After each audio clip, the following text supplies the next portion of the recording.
Hey guys, it's Holly. For my next tutorial, we are going to play with Chaturanga.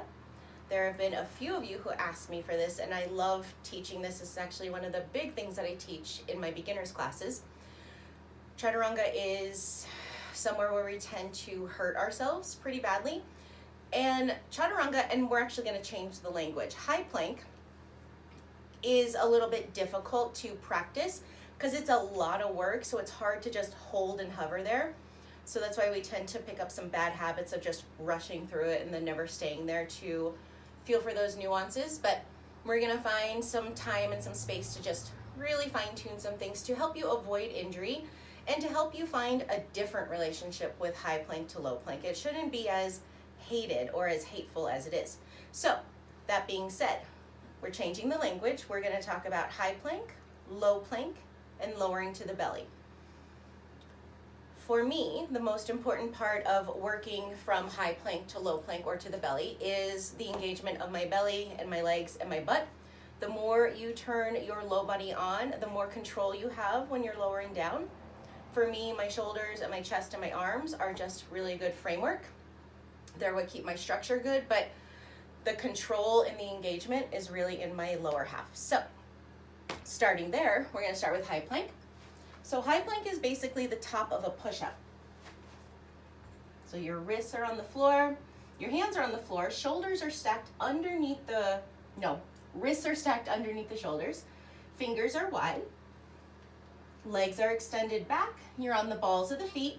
Now, first thing first, set up a little bit, have a little bend in your elbows, don't lock out through your joints, little bend.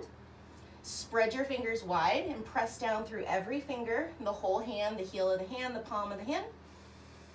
Pull your belly button up towards your spine, lift up through the backs of the legs, reach back through the heels of the feet.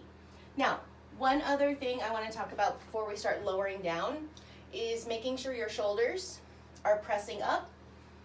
So a lot of times when we're working in our high plank, we have a tendency to sink into our shoulders. That's actually how you'll get hurt pretty bad.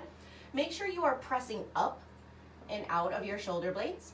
So when we start to lower down, we bring our shoulders just in front of our wrists. We just hinge forward a little. With an exhale, I'm gonna bend my elbows back towards my body, lower down all at one time. So that's the work of moving from high plank to the belly, is everything moving down in one line. Think of a plank of wood.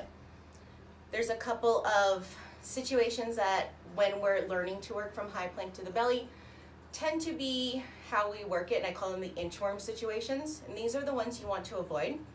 So inchworm situation number one is we drop through the pubic bone and then bring the chest down. And then inchworm situation number two, I call the nipple death drop. It's where we bring our chest down and then bring our butt down. Both ways will cause injury. Either you're gonna hurt your shoulders or you're gonna hurt your low back.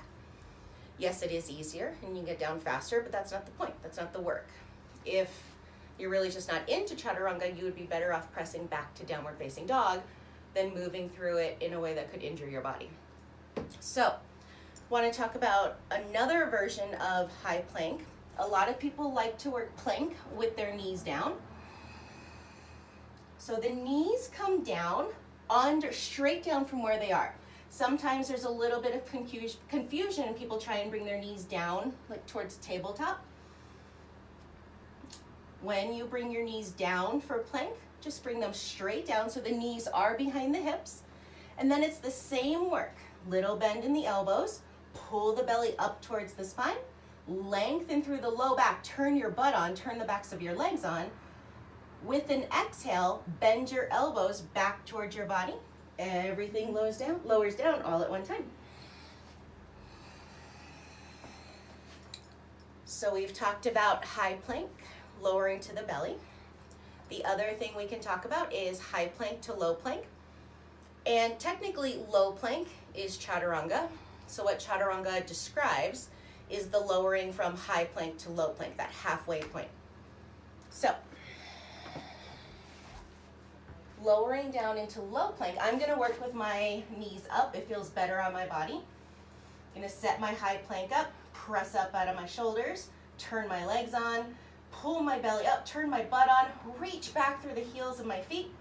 Then with an exhale, I'm gonna lower halfway down.